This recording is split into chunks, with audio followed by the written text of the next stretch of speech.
La filosofía hermética. Capítulo 1 del Kybalión. Los labios de la sabiduría permanecen cerrados, excepto para el oído capaz de comprender.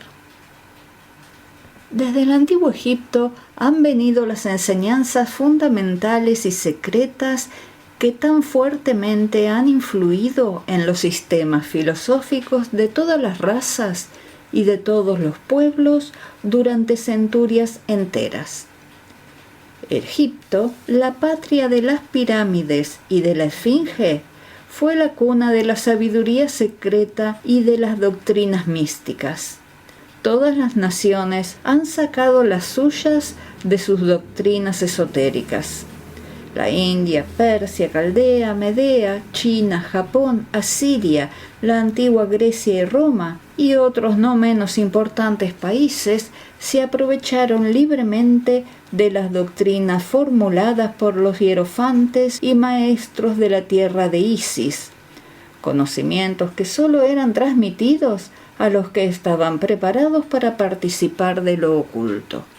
Fue también en el antiguo Egipto donde vivieron los tan grandes adeptos y maestros que nadie después ha sobrepasado y que rara vez han sido igualados en las centurias que han transcurrido desde los tiempos del gran Hermes. Egipto fue la residencia de la gran logia de las fraternidades místicas. Por las puertas de su templo entraron todos los neófitos que, convertidos más tarde en adeptos, hierofantes y maestros, se repartieron por todas partes, llevando consigo el precioso conocimiento que poseían y deseando hacer partícipe de él a todo aquel que estuviera preparado para recibirlo. Ningún estudiante de ocultismo puede dejar de reconocer la gran deuda que tiene contraída con aquellos venerables maestros de Egipto. Pero entre esos grandes maestros existió uno al que los demás proclamaron el maestro de los maestros. Este hombre, si es que puede llamarse hombre a un ser semejante, vivió en Egipto en la más remota antigüedad y fue reconocido bajo el nombre de Hermes Trimegisto. Fue el padre de la sabiduría, el fundador de la astrología, el descubridor de la alquimia. Los detalles de su vida se han perdido para la historia debido al inmenso espacio de tiempo transcurrido desde entonces. La fecha de su nacimiento en Egipto, en su última encarnación en este planeta, no se conoce ahora, pero se ha dicho que fue contemporáneo de las más antiguas dinastías de Egipto, mucho antes de Moisés. Las autoridades en la materia lo creen contemporáneo de Abraham y en alguna de las tradiciones judías se llega a afirmar que Abraham obtuvo muchos de los conocimientos que poseía del mismo Hermes. Después de haber transcurrido muchos años desde su muerte, la tradición afirma que vivió 300 años, los egipcios lo deificaron e hicieron de él uno de sus dioses bajo el nombre de Tot. Años después, los griegos hicieron también de él otro de sus dioses y lo llamaron Hermes, el dios de la sabiduría. Tanto los griegos como los egipcios reverenciaron su memoria durante centurias enteras, denominándole el inspirado de los dioses y añadiéndole su antiguo nombre, Trismegisto, que significa 3 veces grande. Todos estos antiguos países lo adoraron y su nombre era sinónimo de fuente de sabiduría. Aún en nuestros días usamos el término hermético en el sentido de secreto, reservado, etc. Y esto es debido a que los hermetistas habían siempre observado rigurosamente el secreto de sus enseñanzas. Si bien entonces no se conocía aquello de no echar perlas a los cerdos, ellos siguieron su norma de conducta especial que les indicaba dar leche a los niños y carne a los hombres, cuyas máximas son familiares a todos los lectores de las escrituras bíblicas. máximas que por otra parte habían sido ya usadas muchos siglos antes de la era cristiana. Y esta política de diseminar cuidadosamente la verdad ha caracterizado siempre a los hermetistas, aún en nuestros días. Las enseñanzas herméticas se encuentran en todos los países y en todas las religiones, pero nunca identificada con un país en particular ni con secta religiosa alguna. Esto es debido a la prédica que los antiguos instructores hicieron para evitar que la doctrina secreta se cristalizara en un credo. La sabiduría de esta medida salta a la vista de todos los estudiantes de historia. El antiguo ocultismo de la India y la Persia degeneró y se perdieron sus conocimientos debido a que los instructores se habían convertido en sacerdotes y mezclaron la teología con la filosofía, siendo su inmediata consecuencia que perdieron toda su sabiduría, la que acabó por transformarse en una cantidad inmensa de supersticiones religiosas, cultos, credos y dioses. Lo mismo pasó con las enseñanzas herméticas de los gnósticos cristianos, enseñanzas que se perdieron por el tiempo de Constantino, quien mancilló la filosofía mezclándola con la teología, y la Iglesia cristiana perdió entonces su verdadera esencia y espíritu, viéndose obligada a andar a ciegas durante varios siglos sin que hasta ahora haya encontrado su camino, observándose actualmente que la Iglesia cristiana está luchando nuevamente por aproximarse a sus antiguas enseñanzas místicas. Pero siempre han existido unas cuantas almas que han conservado viva la llama, alimentándola cuidadosamente y no permitiendo que se extinguiera la luz. Y gracias a esos firmes corazones y a esas mentes de extraordinario desarrollo, tenemos aún la verdad con nosotros. Mas no se encuentran los libros. Ella ha sido transmitida del maestro al discípulo, del iniciado al neófito, de los labios a los oídos. Si alguna vez se ha escrito algo sobre ella, su significado ha sido cuidadosamente velado con términos de astrología y alquimia, de tal manera que sólo los que poseían la clave podían leerlo correctamente. Esto se hizo necesario a fin de evitar las persecuciones de los teólogos de la Edad Media, quienes luchaban contra la doctrina secreta a sangre y fuego. Aún en nuestros días nos es dable conocer algunos libros valiosos de filosofía hermética, pero la mayor parte se ha perdido. Sin embargo, la filosofía hermética es la única clave maestra que puede abrir las puertas a todas las enseñanzas ocultas. En los primeros tiempos existió una compilación de ciertas doctrinas herméticas que eran las bases fundamentales de toda la doctrina secreta y que habían sido hasta entonces transmitidas del instructor al estudiante. Compilación que fue conocida bajo el nombre de El Kybalión, cuyo exacto significado se perdió durante centenares de años. Sin embargo, algunos que han recibido sus máximas de los labios a los oídos las comprenden y las conocen. Sus preceptos no habían sido escritos nunca hasta ahora. Son simplemente una serie de máximas y axiomas que luego serán explicados y ampliados por los iniciados. Estas enseñanzas constituyen realmente los principios básicos de la alquimia hermética, la que, contrariamente a lo que se cree, está basada en el dominio de las fuerzas mentales, más bien que en el de los elementos materiales, en la transmutación de una clase de vibraciones mentales en otras, más bien que en el cambio de una clase de metal en otro. La leyenda acerca de la piedra filosofal que convertía todos los metales en oro era una alegoría relativa a la filosofía hermética, alegoría que era perfectamente comprendida por todos los discípulos del verdadero hermetismo. En esta breve obra invitamos a nuestros estudiantes a examinar las enseñanzas herméticas tal como fueron expuestas en el Kybalión, explicadas y ampliadas por nosotros, humildes estudiantes de las mismas, que si bien llevamos el título de iniciados somos, sin embargo, simples discípulos a los pies de Hermes, el maestro. Transcribimos aquí muchas de las máximas y preceptos de El Kybalión, acompañadas por explicaciones y comentarios que creemos ayudarán a hacer más fácilmente comprensibles esas enseñanzas por los hombres modernos, especialmente teniendo en cuenta que el texto original ha sido velado a propósito con términos oscuros y desconcertantes. Las máximas originales, axiomas y preceptos del Kybalión están impresos con otro tipo de letra. Esperamos que los lectores de esta obra sacarán tanto provecho del estudio de sus páginas como lo han sacado otros que han pasado antes por el mismo sendero que conduce a la maestría desde los tiempos de Hermes Trismegisto, el maestro de los maestros, el 3 veces grande, hasta ahora.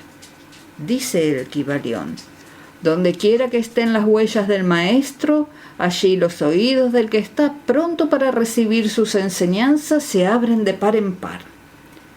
Cuando el oído es capaz de oír, entonces vienen los labios que han de llenarlos con sabiduría. De manera que, de acuerdo a lo indicado, este libro solo atraerá la atención de los que están preparados para recibirlo. Y recíprocamente, cuando el estudiante esté preparado para recibir la verdad, entonces este libro llegará a él. El principio hermético de causa y efecto, en su aspecto de ley de atracción, llevará los oídos junto a los labios y el libro junto al discípulo. Capítulo 2. Los 7 principios herméticos. Los principios de la verdad son 7. El que comprende esto perfectamente posee la clave mágica ante la cual todas las puertas del templo se abrirán de par en par, el Kybalión. Los 7 principios sobre los que se basa toda la filosofía hermética son los siguientes. 1. El principio del mentalismo. 2. El principio de la correspondencia. 3. El principio de vibración. 4. El principio de polaridad. 5. El principio del ritmo. 6. El principio de causa y efecto. Y 7. El principio de generación.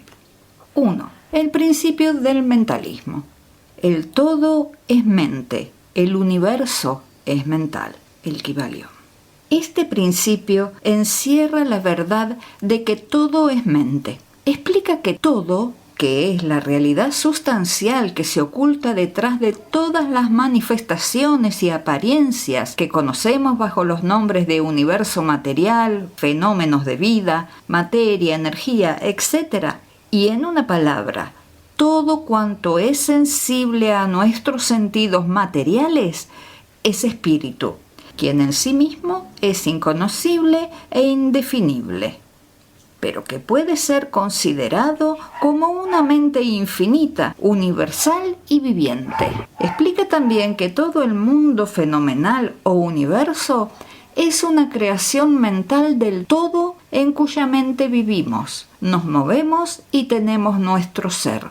Este principio, al establecer la naturaleza mental del universo, explica fácilmente los varios fenómenos mentales y psíquicos que tanto han preocupado la atención del público y que sin tal explicación no son comprensibles y desafían toda hipótesis científica. La comprensión de este principio hermético de mentalismo habilita al individuo a realizar y conocer la ley que rige el universo mental, aplicándola a su bienestar y desarrollo. El estudiante de la filosofía hermética puede emplear conscientemente las grandes leyes mentales en vez de usarlas por casualidad o ser usado por ellas. Con la clave maestra en su poder, el discípulo puede abrir las puertas del templo del conocimiento mental y psíquico y entrar en el mismo, libre e inteligentemente. Este principio explica la verdadera naturaleza de la energía, de la fuerza y de la materia, y el cómo y el por qué, todas estas están subordinadas al dominio de la mente. Uno de los antiguos maestros escribió largo tiempo ha: el que comprenda la verdad de que el universo es mental está muy avanzado en el sendero de la maestría. Y estas palabras son tan verdad hoy en día como lo eran cuando fueron escritas. Sin esta clave maestra, la maestría es imposible, y el estudiante que no la posea en vano llamará a la puerta del templo. 2. El principio de correspondencia. Como es arriba, es abajo. Como es abajo, es arriba. El Kybalión. Este principio encierra la verdad de que hay siempre una cierta correspondencia entre las leyes y los fenómenos de los varios estados del ser y de la vida. Y el antiquísimo axioma hermético se refiere precisamente a esto y afirma: como es arriba es abajo, como es abajo es arriba. Y la comprensión de este principio da una clave para resolver muchos de los más oscuros problemas y paradojas de los misteriosos secretos de la naturaleza. Hay muchos planos que no conocemos, pero cuando aplicamos esta ley de correspondencia a ellos, mucho de lo que de otra manera nos sería incomprensible se hace claro a nuestra conciencia. Este principio es de aplicación universal en los diversos planos, mental, material o espiritual del cosmos. Es una ley universal. Los antiguos hermetistas consideraban este principio como uno de los más importantes auxiliares de la mente, por cuyo intermedio se puede descorrer el velo que oculta lo desconocido a nuestra vida. Su aplicación puede desgarrar un tanto el velo de Isis, de tal manera que nos permita ver, aunque más no sea, alguno de los rasgos de la diosa. De igual manera que comprender los principios de la geometría habilita al hombre para medir el diámetro, órbita y movimiento de las más lejanas estrellas mientras permanece sentado en su observatorio, así también el conocimiento del principio de correspondencia habilita al hombre a razonar inteligentemente de lo conocido o lo desconocido. Estudiando la mónada se llega a comprender al arcángel. 3. El principio de vibración.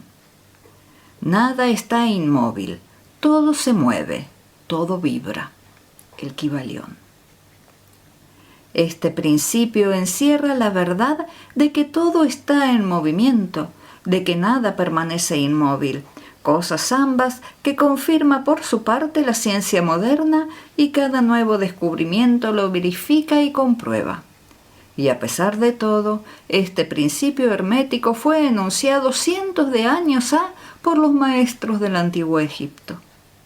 Este principio explica las diferencias entre las diversas manifestaciones de la materia, de la fuerza, de la mente y aún del mismo espíritu, las que no son sino el resultado de los varios estados vibratorios.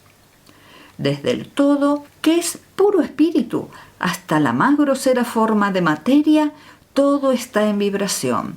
Cuanto más alta es esta, tanto más elevada es su posición en la escala. La vibración del espíritu es de una intensidad infinita, tanto que prácticamente puede considerarse como si estuviera en reposo. De igual manera que una rueda que gira rapidísimamente parece que está sin movimiento. Y en el otro extremo de la escala hay formas de materia densísimas, cuya vibración es tan débil que parecen también estar en reposo. Entre ambos polos hay millones de grados de intensidad vibratoria. Desde el corpúsculo y el electrón, desde el átomo y la molécula, hasta el astro y los universos, todo está en vibración. Y esto es igualmente cierto en lo que respecta a los estados o planos de la energía o fuerza, la que no es más que un determinado estado vibratorio, y a los planos mentales y espirituales. Una perfecta comprensión de este principio habilita al estudiante hermético a controlar sus propias vibraciones mentales, así como las de los demás. Los maestros también emplean este principio para conquistar los fenómenos naturales. El que comprenda el principio vibratorio ha alcanzado el cetro del poder, ha dicho uno de los más antiguos escritores. 4. El principio de polaridad. Todo es doble, todo tiene dos polos, todo su par de opuestos. Los semejantes y los antagónicos son lo mismo. Los opuestos son idénticos en naturaleza, pero diferentes en grado. Los extremos se tocan. Todas las verdades son medias verdades. Todas las paradojas pueden reconciliarse. El Kybalión. Este principio encierra la verdad de que todo es dual. Todo tiene dos polos, todo su par de opuestos. Afirmaciones que son de otros tantos axiomas herméticos. Explica y dilucida las antiguas paradojas que han dejado perplejos a tantísimos investigadores y que literalmente decían: la tesis y la antítesis son idénticas en naturaleza, difiriendo solo en grado. Los opuestos son idénticos en realidad, diferenciándose en su gradación. Los pares de opuestos pueden conciliarse, los extremos se tocan. Todo es y no es al mismo tiempo. Toda verdad no es sino media verdad. Toda verdad es medio falsa, etc. Este principio explica que en cada cosa hay dos polos, dos aspectos, y que los opuestos no son en realidad sino los dos extremos de la misma cosa, consistiendo la diferencia simplemente en diversos grados entre ambos. El calor y el frío, aunque opuestos, son realmente la misma cosa, consistiendo la diferencia simplemente en diversos grados de aquella. Mirad un termómetro y tratad de averiguar dónde empieza el calor y dónde termina el frío. No hay nada que sea calor absoluto en realidad, indicando simplemente ambos términos, frío y calor, diversos grados de la misma cosa, y que ésta se manifiesta en esos opuestos, no es más que los polos de eso que se llama calor, o sea, la manifestación del principio de polaridad que nos ocupa. El mismo principio se manifiesta en la luz y la oscuridad, las que en resumen no son sino la misma cosa, siendo ocasionada la diferencia por la diversidad de grado entre los dos polos del fenómeno. ¿Dónde termina la oscuridad y dónde empieza la luz? ¿Cuál es la diferencia entre grande y pequeño? ¿Cuál entre duro y blando? ¿Cuál entre blanco y negro? ¿Cuál entre alto y bajo? ¿Cuál entre positivo y negativo? El principio de polaridad explica esta paradoja. El mismo principio opera de idéntica manera en el plano mental. Tomemos, por ejemplo, el amor y el odio.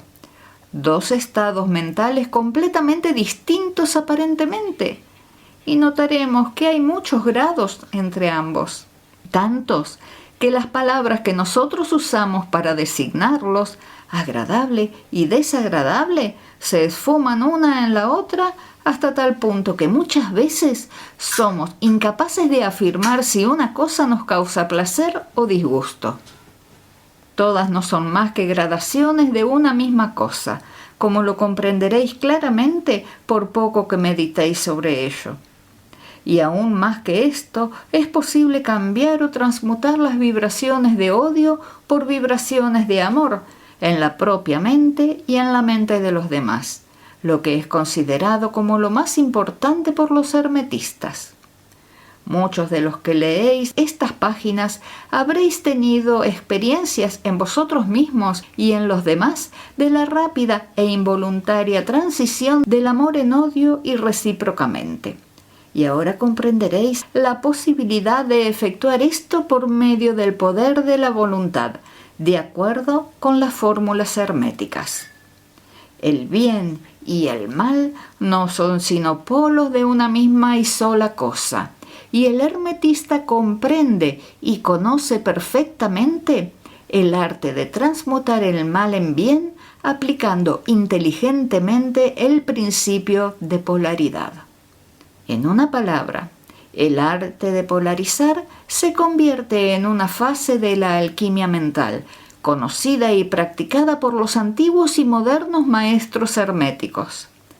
La perfecta comprensión de este principio capacita para cambiar la propia polaridad, así como la de los demás, si uno se toma el tiempo y estudia lo necesario para dominar este arte. 5. El principio del ritmo. Todo fluye y refluye, todo tiene sus periodos de avance y retroceso, todo asciende y desciende, todo se mueve como un péndulo. La medida de su movimiento hacia la derecha es la misma que la de su movimiento hacia la izquierda. El ritmo es la compensación, el Kybalión. Este principio encierra la verdad de que todo se manifiesta en un determinado movimiento de ida y vuelta, un flujo y reflujo, una oscilación de péndulo entre los dos polos que existen de acuerdo con el principio de polaridad descrito un momento A. Hay siempre una acción y una reacción, un avance y un retroceso, una ascensión y un descenso. Y esta ley rige para todo: soles, mundos, animales, mente, energía, materia. Esta ley lo mismo se manifiesta en la creación como en la destrucción de los mundos, en el progreso como en la decadencia de las naciones, en la vida, en las cosas todas y finalmente en los estados mentales del hombre, y es con frecuencia esto último que creen los hermetistas que este principio es el más importante. Los hermetistas han descubierto este principio encontrándolo de aplicación universal y han asimismo descubierto ciertos métodos para escapar a sus efectos, mediante el empleo de las fórmulas y métodos apropiados. Emplean para ello la ley mental de neutralización. No pueden anular el principio o impedir que opere, pero han aprendido a eludir sus efectos hasta un cierto grado que depende del dominio que se tenga de dicho principio. Saben cómo usarlo en vez de ser usados por él.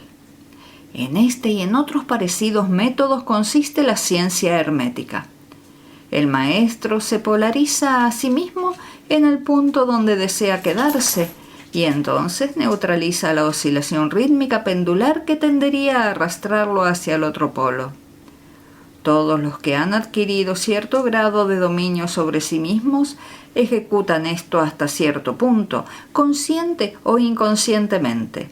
Pero el maestro lo efectúa conscientemente y por el solo poder de su voluntad alcanza un tal grado de estabilidad y firmeza mental casi imposible de concebir por esa inmensa muchedumbre que va y viene en un continuado movimiento ondulatorio, impulsada por ese principio de ritmo.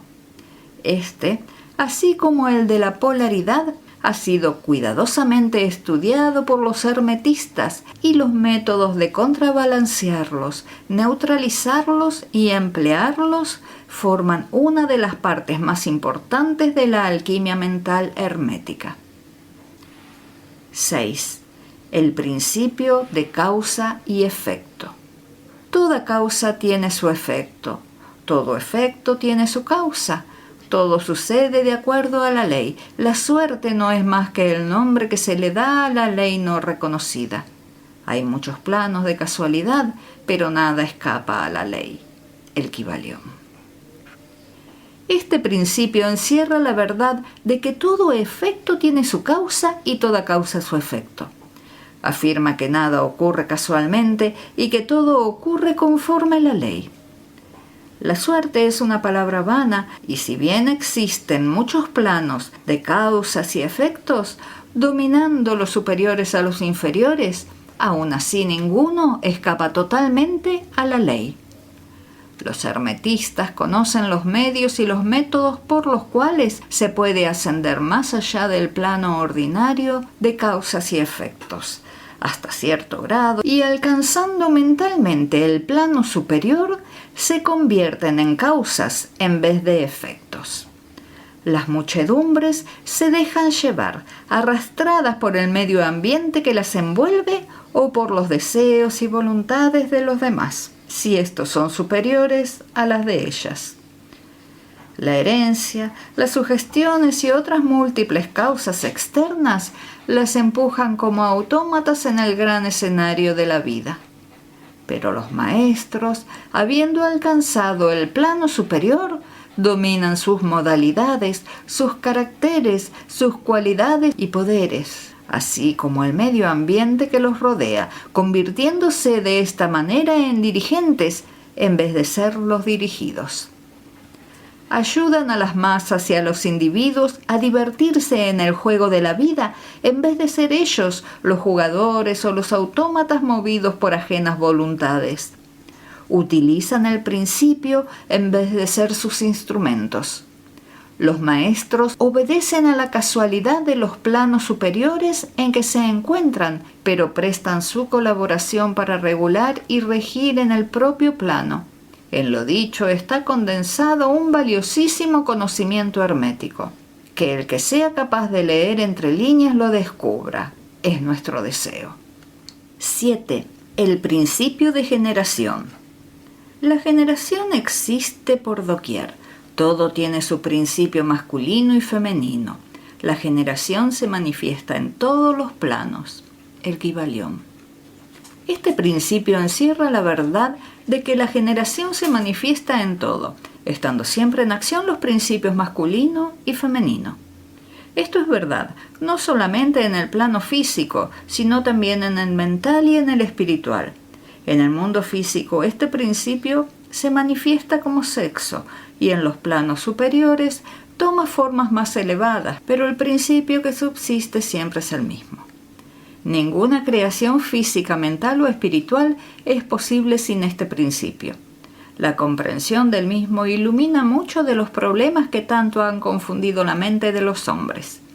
Este principio creador obra siempre en el sentido de generar, regenerar y crear. Cada ser contiene en sí mismo los dos elementos de este principio. Si deseáis conocer la filosofía de la creación, generación y regeneración mental y espiritual, debéis estudiar este principio hermético, pues él contiene la solución de muchos de los misterios de la vida.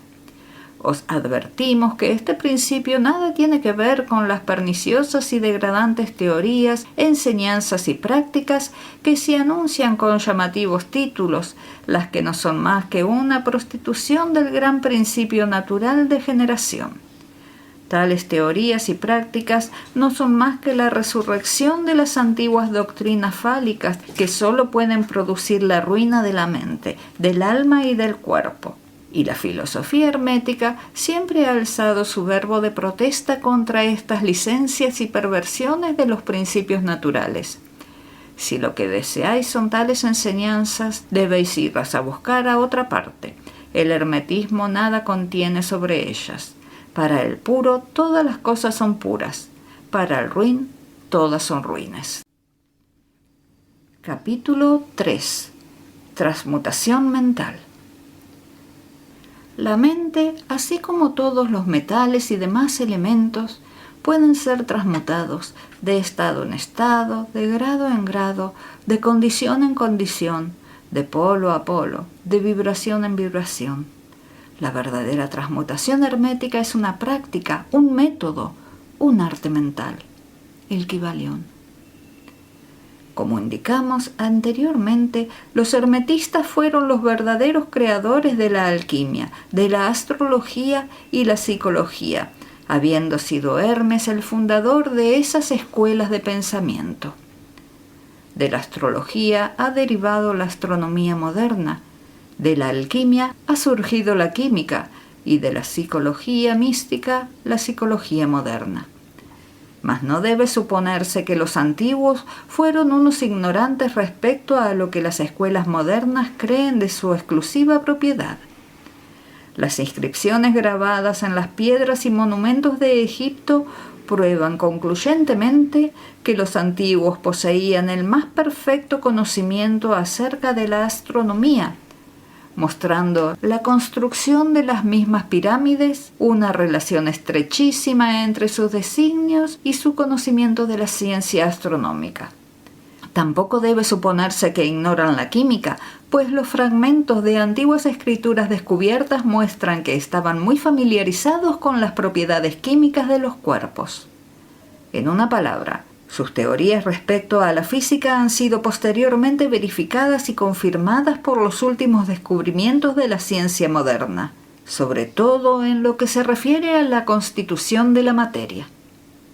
Lejos de ignorar los llamados modernos descubrimientos psicológicos, los egipcios estaban muy al corriente de todo ello, especialmente en ciertas ramas que ignoraban completamente las escuelas modernas, y sobre todo en ciencia psíquica, la que tanto está confundiendo a los psicólogos de hoy en día y haciéndoles confesar al fin que, después de todo, bien puede haber algo de cierto en ello.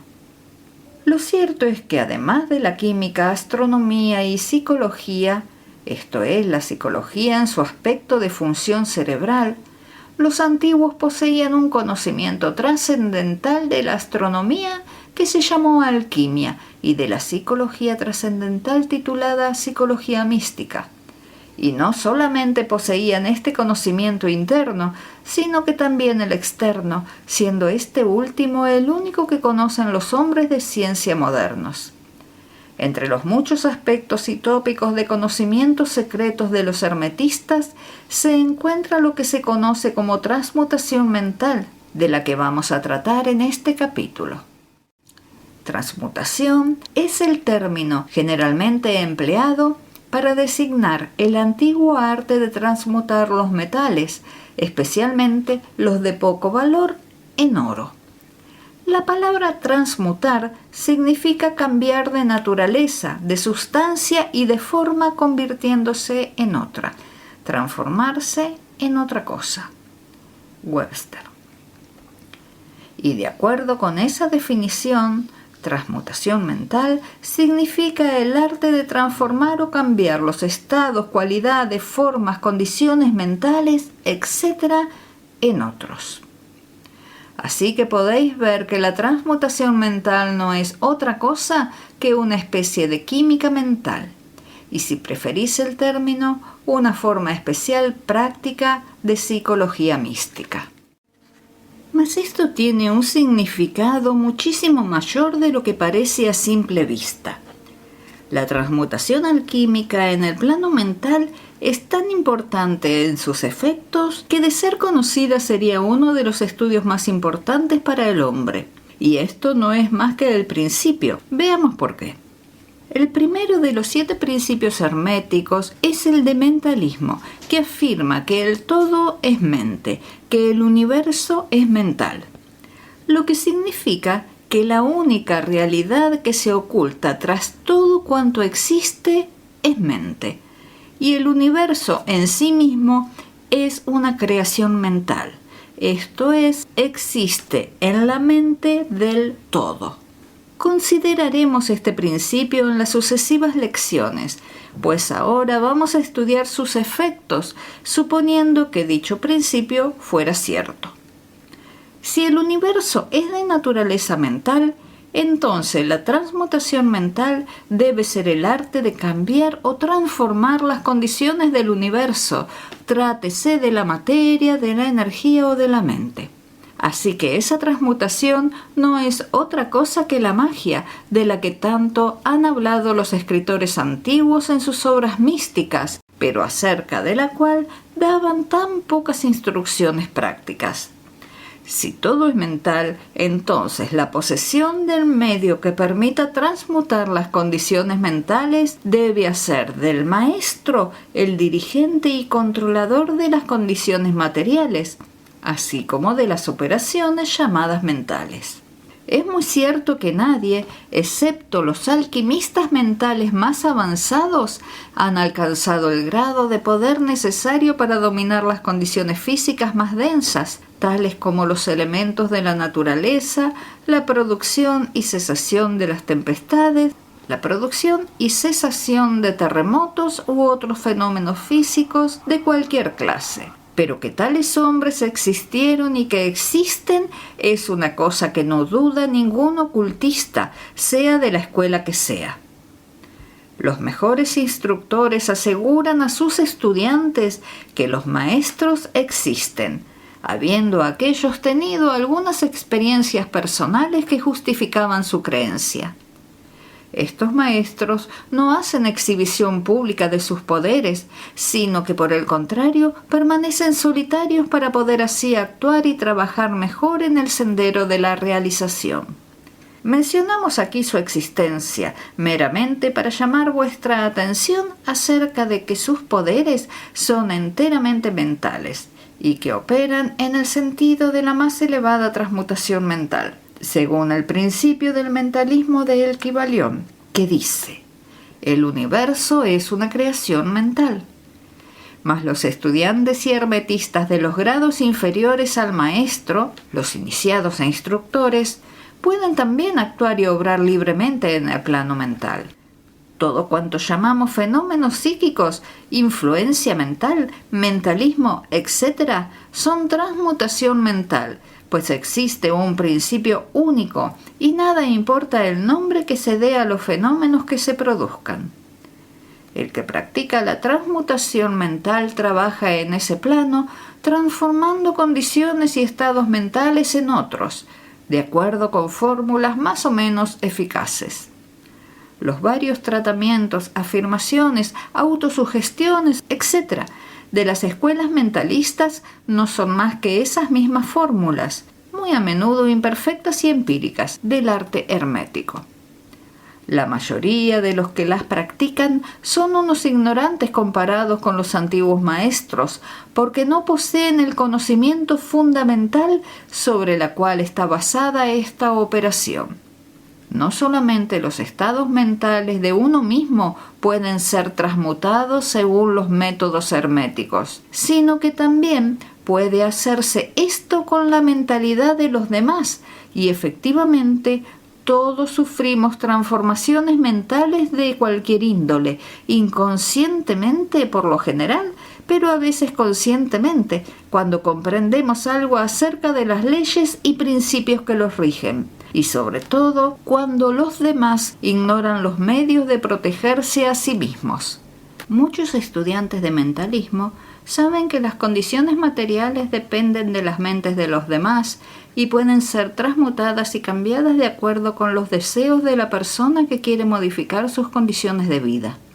Se ha hecho esto tan público hoy en día que no creemos necesario mencionarlo en detalle, siendo nuestro propósito únicamente el demostrar la acción de este principio hermético que se oculta tras todas esas varias formas de operar, buenas o malas, porque la fuerza puede ser empleada en ambas direcciones, de acuerdo con el principio hermético de polaridad. En esta pequeña obra indicaremos los principios básicos en los que se funda la transmutación mental, de tal manera que todos los que la estudien puedan comprender las leyes a que obedecen, y poseyendo así la clave maestra, sean capaces de abrir las muchas puertas del principio de polaridad. Ahora procederemos a considerar el primero de los 7 principios herméticos, el del mentalismo, el que se explica y desarrolla el axioma de que el todo es mental, de que el universo es una creación mental, según las palabras del Kybalión. Este principio debe estudiarse cuidadosamente, porque es él, en realidad, la base de toda la filosofía hermética y del arte hermético de transmutación mental. Capítulo 4. El todo. Más allá del cosmos, del tiempo, del espacio, de todo cuanto se mueve y cambia, se encuentra la realidad substancial, la verdad fundamental. El Kybalión. Substancial significa existente, el elemento esencial, el ser real. Realidad significa el estado del ser verdadero, real, eterno, permanente, fijo. Más allá de toda apariencia externa o manifestación, debe haber siempre una realidad substancial. Esta es la ley, El hombre, al considerar y examinar el universo, del cual es una unidad, no ve otra cosa que un cambio continuo en la materia, en las fuerzas, en los estados mentales. Ve que nada es realmente, que todo se transforma y cambia. Nada permanece, todo nace, crece, muere. Tan pronto como una cosa ha adquirido su máximo desarrollo, empieza a declinar. La ley del ritmo está en constante operación. No hay realidades. Nada firme, nada duradero, fijo o substancial, nada permanente, todo es cambio. Todas las cosas surgen y evolucionan de otras cosas. Hay una acción continua que es seguida siempre de su reacción correspondiente.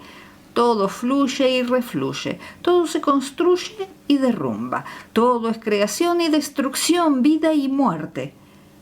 Y si el hombre que tal examen hace y tales cosas ve fuera un pensador, comprendería que todas esas cosas en perpetuo cambio no pueden ser sino simples apariencias externas o manifestaciones de algún poder que se oculta tras ellas, de alguna realidad substancial encerrada en las mismas.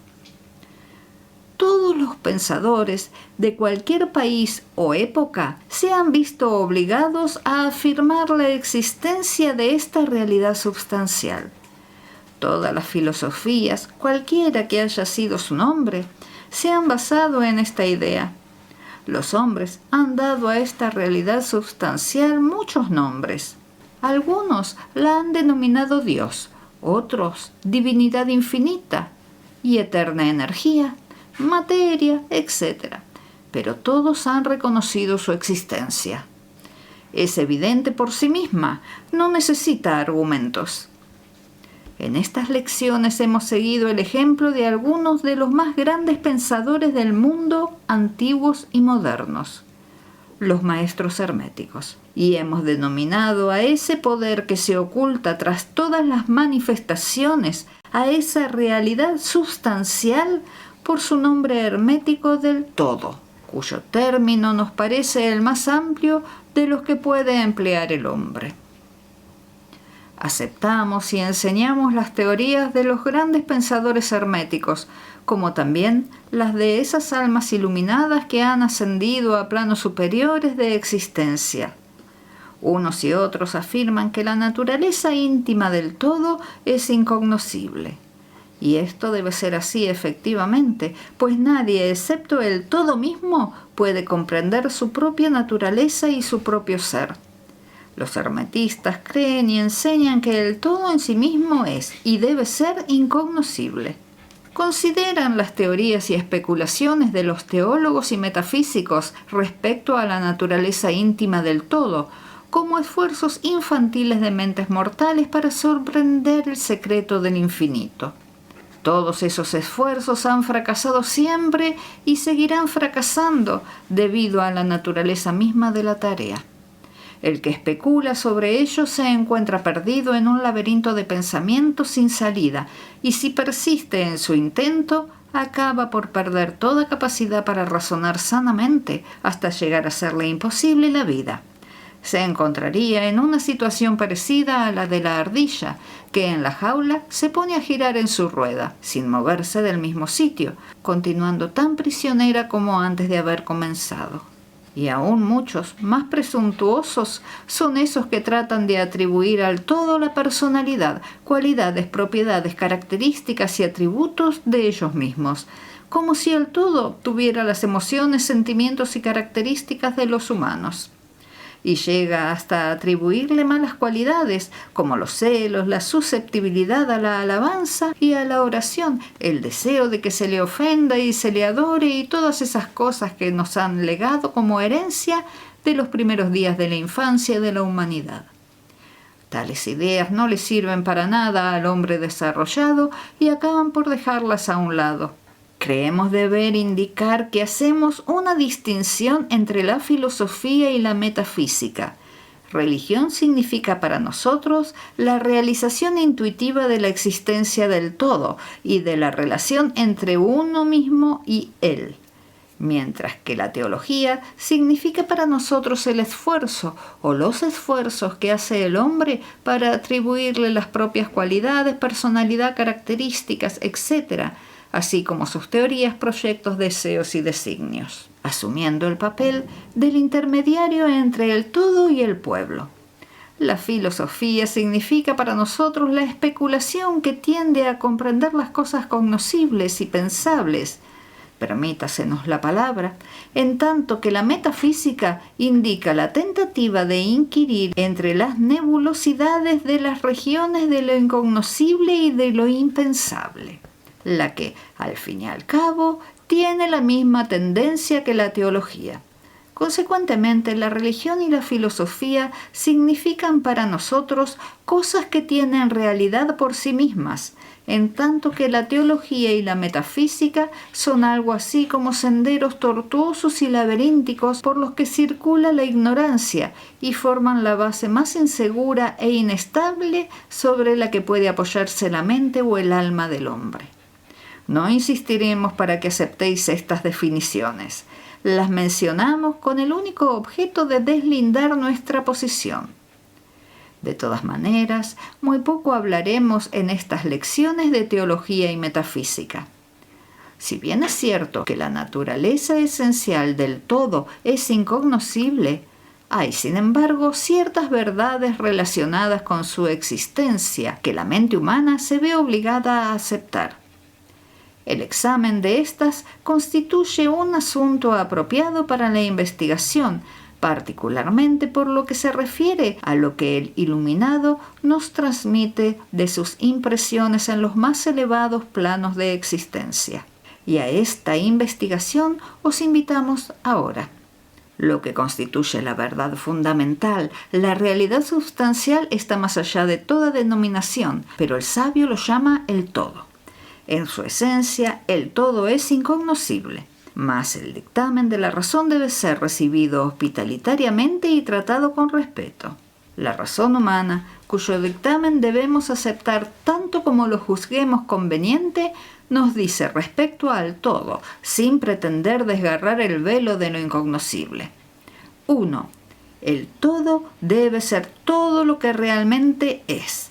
Nada puede existir fuera del todo, o de lo contrario, el todo no sería tal. 2. El todo debe ser infinito, porque nada puede existir que defina, limite o ponga restricciones al todo. Debe ser infinito en tiempo o eterno. Debe haber existido siempre, continuamente, pues nada puede haberlo creado jamás. Y algo no puede nunca surgir de la nada, y si alguna vez no hubiera sido, aunque solo fuera un instante, no podría ser. Debe existir por siempre, porque nada hay que pueda destruirlo, y jamás puede dejar de ser ni aun por un solo momento, porque algo nunca puede convertirse en nada. Debe ser infinito en el espacio, debe encontrarse en todas partes, porque nada existe, ni hay sitio alguno que esté más allá del todo.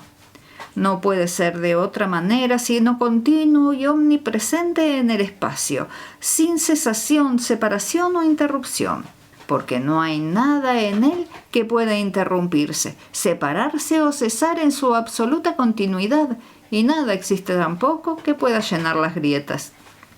Debe ser infinito en poder o absoluto, porque nada hay que pueda limitarlo, restringirlo, confinarlo u obstaculizarlo. No está sujeto a ningún poder, porque no hay otro que el suyo. 3. El todo debe ser inmutable, esto es, no sujeto a cambios en su naturaleza real, porque nada existe que pueda obligarlo a cambiar, ni nada de lo que pueda haberse transformado. No puede ser aumentado, ni disminuido, ni ser mayor o menor, bajo ningún aspecto. Debe haber sido siempre, y debe seguir siendo siempre también, idéntico a lo que es ahora, el todo. Nunca ha habido, ni hay, ni habrá algo en lo que pueda transformarse o cambiar. Siendo el todo infinito, absoluto, eterno, inmutable, debe deducirse que todo lo que es finito, mudable, transformable y condicionado no puede ser el todo. Y como nada existe fuera de él, en realidad, todo lo que sea finito debe ser nada realmente. No os vayáis a sorprender o a asustar, porque no tratamos de embarcaros en ciencia cristiana cubriendo estas enseñanzas bajo el título de filosofía hermética. Hay una reconciliación entre estos aparentemente contradictorios asuntos. Tened paciencia, que a todos llegaremos a su debido tiempo. Vemos en torno a nosotros eso que se llama materia, la que constituye las bases físicas de todas las formas. ¿Es el todo materia simplemente?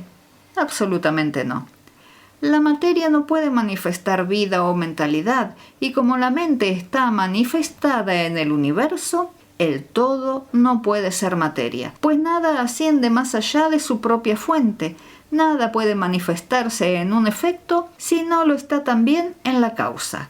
Nada puede evolucionar o emerger como consecuente si no está involucrado o involucionado como antecedente. Y además, la ciencia moderna nos dice que la materia no existe realmente, sino que es energía o fuerza interrumpida. Esto es, energía o fuerza en un grado menor de intensidad vibratoria. Como ha dicho recientemente un escritor, la materia se sumerge en el misterio.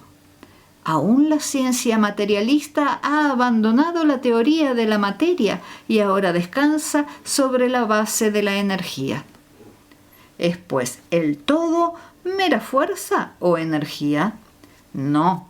La fuerza, tal como la entienden los materialistas, es una cosa ciega, mecánica, carente de vida o mentalidad.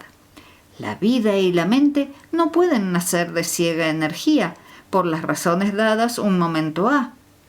Nada puede subir más alto que su propia fuente. Nada evoluciona si no ha involucionado. Nada se manifiesta en un efecto si no está en la causa. Así que el todo no puede ser mera fuerza o energía, porque si lo fuera, no existiría eso que se llama mente y vida. Y ambas sabemos que existen, porque nosotros estamos vivos y estamos empleando nuestra mente en considerar esta cuestión. Y en iguales condiciones se encuentran los que afirman que la energía es todo. ¿Qué es lo que hay superior a la materia y a la energía y que sepamos que existe en el universo? Vida y mente en todos sus diversos grados de desenvolvimiento. Entonces preguntaréis, ¿queréis significar que el todo es vida y mente? Sí y no, es nuestra respuesta. Si entendéis por vida y mente lo que nosotros, pobres mortales, conocemos de ellas, no, el todo no es eso. Mas, ¿qué clase de vida y mentalidad significáis?, preguntaréis. La contestación es mente viviente, tan amplia como nosotros podamos concebirla, puesto que la vida y la mente son muy superiores a la fuerza puramente mecánica o a la materia. Mente infinita y viviente, si se compara con la vida y la mentalidad finitas. Queremos indicar eso que quieren significar las almas iluminadas cuando reverentemente pronuncian la palabra espíritu. El todo es mente viviente e infinita. Los iluminados lo llaman espíritu.